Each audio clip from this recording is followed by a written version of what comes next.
के बाद एक और सीट की बात करूं तो उसका नाम बांसवाड़ा है, जहां राजकुमार रोत ने जीत दर्ज की है। एक लड़का 26-27 साल की उम्र में विधानसभा पहुंचता है, अपने लोगों के हक और हकूक की तबीयत से बात करता है।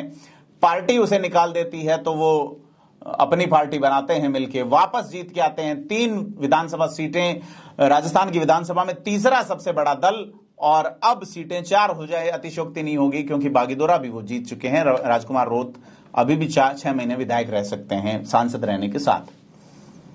राजकुमार रोत पहली बार के भारत आदिवासी पार्टी बनती है और पहली बार में गठबंधन करने में सफल होते हैं और पहली बार में संसद पहुंचते हैं।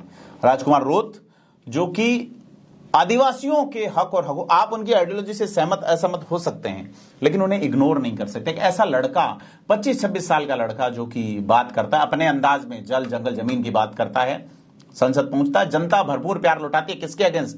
महेंद्रजीत मालवीय के अगेंस्ट। महेंद्रजीत मालवीय जो कि वही चौबे जी छब्बे जी बनने गए और दुबे जी होके भी नहीं लौटे, वो जो कि कांग्रेस के सीडब्ल्यूसी के मेंबर थे, प्रतिपक्ष नेता नहीं बनाए जाने से इतने नाराज हुए कि भाजपा में चले गए। कहा कि राम जी के दर्शन करने नहीं जाने दिए। जनता ने कहा भरपूर दर्शन कीजिए, आप ना विधायक हैं ना सांसद हैं। ये बांसवाड़ा का ट्विस्ट रहा है सीधे तौर पर। लोकसभा चुनाव में बांसवाड़ा ने क्लियर मैंडेट दिया है, भाई हमारा नेता राजकुमार रोत है, नया लड़का है, कोई बात नहीं, सीख जाएगा। लेकिन बोलेगा तो प्रधानमंत्री नरेंद्र मोदी की सभा में, उनके सामने।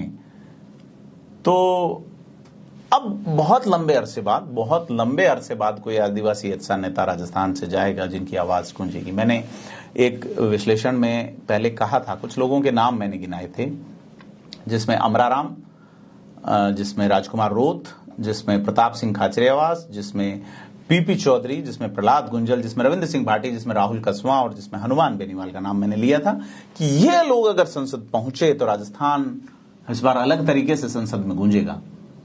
राव राजेंद्र सिंह पहुंच रहे हैं, विधायी कार्यों को अपने तरीके से, हालांकि उनकी टक्कर गजब है, कुछ भी हो सकता है, लेकिन विधायी चीजों को एक तरीके से प्रेजेंटेबल बनाने की जो कला उनमें है, सोशल इश्यूज को, लीगल इश्यूज को एक तरीके से प्रेजेंट करने की कला राव राजेंद्र सिंह में। लेकिन वो अगर सत्ता के साथ रहते हैं तो किस तरह परफॉर्म करते हैं, देखने वाली बात होगी। पीपी चौधरी विधायी कार्यों के, लेजिस्लेशन के भी गजब के जानकार, एडवोकेसी के भी गजब के जानकार। प्रहलाद गुंजल एग्रेसिव, लेकिन मुश्किल है उनका पहुंच पाना। हनुमान बेनीवाल पहुंच रहे हैं, जिन्होंने पिछली बार संसद गर्म रखी थी। राहुल कसवां पहुंच रहे हैं, इस बार भाजपा के उस एंगल की बजाय उनका एग्रेसिवनेस चुनाव में दिखा, और वो अगर संसद में दिखता है तो अलग तरीके से दिखेगा। राजकुमार रोत है ही। तो ये नेता अमराराम, सीपीआईएम के बड़े नेता, ये नेता अगर संसद में, तो कुल मिला के राजकुमार रोत का जीतना एक बड़ी बात है। उदयपुर सीट पे बात करें, कलेक्टर रहे ताराचंद मीणा, आरटीओ से पार नहीं पा सके।